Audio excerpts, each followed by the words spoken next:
Hey there guys, so in this video, I'm doing the one arm overhead press. Now, it's one of my favorite overhead variations, and I find it probably has the best carryover to the bench press for me. And that's simply due to the fact that the range of motion is very similar to the total distance that I have to move the bar on the bench press. So with that being, kept in mind, my goal was to develop my overhead press from 10 reps all the way up to 20. And this took roughly 9 months to do. And, I was coming off a slight block of being untrained in this movement. But definitely hit, PR territory. I'd never, pressed it overhead for 20 reps at all. So I think the best I got was 15 or 16, but working up to 20 reps took a bit of time. So what I found that worked well for me was prioritizing the overhead press on a separate day away from bench press.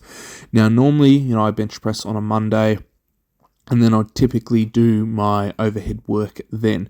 And as a whole, strength does go up, but it wasn't as quick as if I'd put it on a separate day altogether. So I ended up, dedicating either a Thursday or a Friday. In the more recent time, it's been a Friday, but it used to be a Thursday.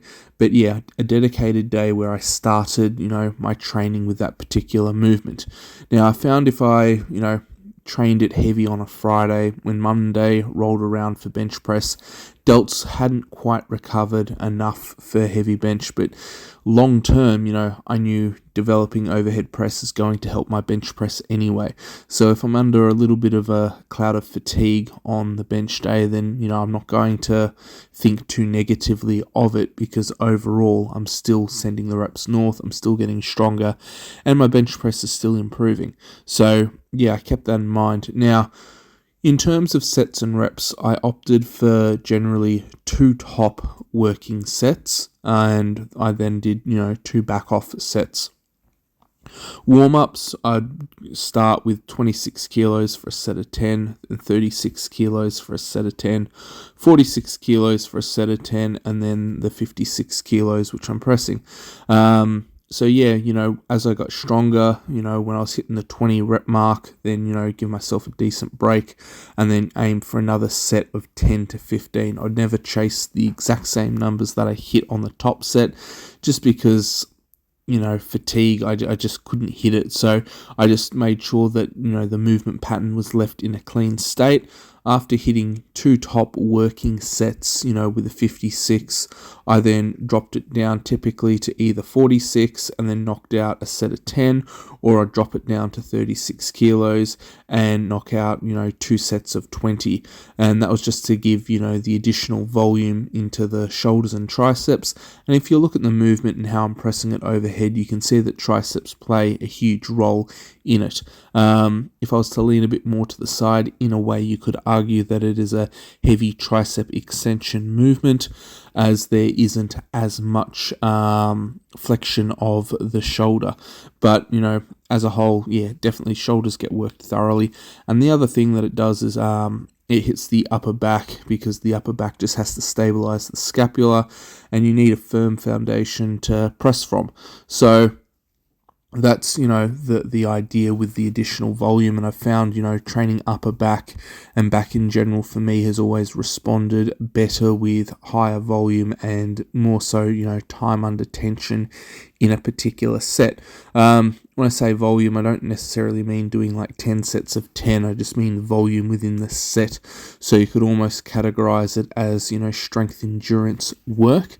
And that just carried over because, back plays a big role in stability and posture in general.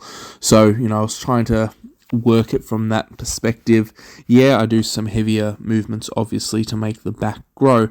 But, I was just trying to get some additional volume in while doing this movement. Now, in terms of other shoulder exercises that I was doing, I was playing around quite a fair bit with the rear delt flies. Again, 3 to 4 sets of 20 reps, and I was chasing like a thorough, deep burn in the shoulders. Sometimes I'd pick a weight where I could only get, 12 to 15 quality reps, pause it on the ground, take a few breaths, and knock out the rest of the reps until I hit 20 total reps for that set. Another one that I was doing was then the lateral razors, and then I was also bringing the dumbbells up in line with the top of my ear, because that way I got a little bit more of the upper traps to engage. And again, upper traps in this particular movement, they're playing a major role in stabilizing the scapula. So anything that was, directly attaching to the scapula, I was making sure, got some work in the training blocks, because, there's many components. It's not just shoulder work, and it's not just the shoulder that's responsible for pressing the weight overhead. And I also found that the same thing, like on a Thursday, if I'd front squatted, really heavy and then done additional, core work and volume, my core was quite fatigued, and it was actually quite hard to, hold position under load, which then, threw me, out of the groove and just made it, pressing overhead a lot more taxing. So, there was numerous things involved, training core, having that taken care of, then, training back as a whole, so my pull-ups, just so, I'm stronger through the back and lats in general. Shrugs, because, that hits my traps, really quite hard, and that's going to help, a lot with scapular stability. The rear delt flies, because that's going to help with general shoulder health, and that's going to allow me to do my other exercises pain-free, as well as keep, some sort of mobility and balance within the shoulder.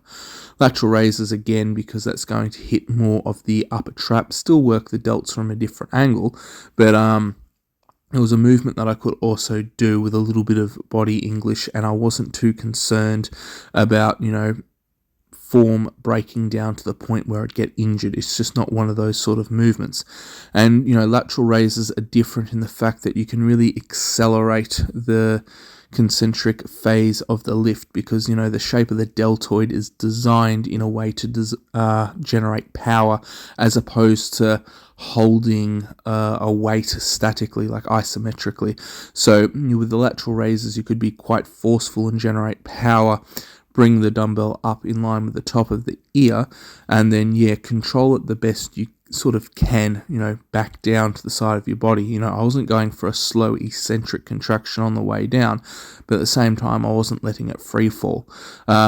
So the lateral razors, they play a part as well. And then Monday's heavy bench press. I mean, bench pressing heavy is going to hit the anterior delts, and that's why a lot of people complain of shoulder pain, because their shoulders cannot deal with the weights that they're lifting. And, if you're working your upper back, you're getting a bit of an arch in, you're protecting your shoulders as you're lifting and keeping, your scapula as stable as you can, then, your shoulder can work the way that it's designed to in this particular, exercise. So, heavy bench pressing does play a role as well, because that's the heaviest weight you can shift in a pressing movement for the upper body. And then occasionally I'd go heavier with, some other dumbbells. I went down to the gym close to my house. This isn't the one that I coach at, but, their dumbbells went a lot heavier. And again, just getting used to additional load through the body, through the wrist and elbow joint in that particular angle makes quite a big difference. So just playing around with various angles. Some of the things that people could try if they needed to would be, just holding a weight overhead. That's going to have carryover. You're going to feel it a lot in your upper back and core. And if, your elbow's locked, it's not going to be too taxing on the shoulder or the tricep, but it'll be other links in the chain that are going to give out and really, get fatigued. But as a whole, it's going to have a lot of, positive carryover to your overhead press. And it's sort of looking at the movement as, this is just one exercise made up of various components and various, weak links that I need to strengthen. So if you can take that approach, it's going to really help you develop your overhead press. So, one main heavy day for overhead press and one other day for heavy upper body movements, and that was sort of key to developing my overhead press. Hit like and subscribe and have a great day wherever you are.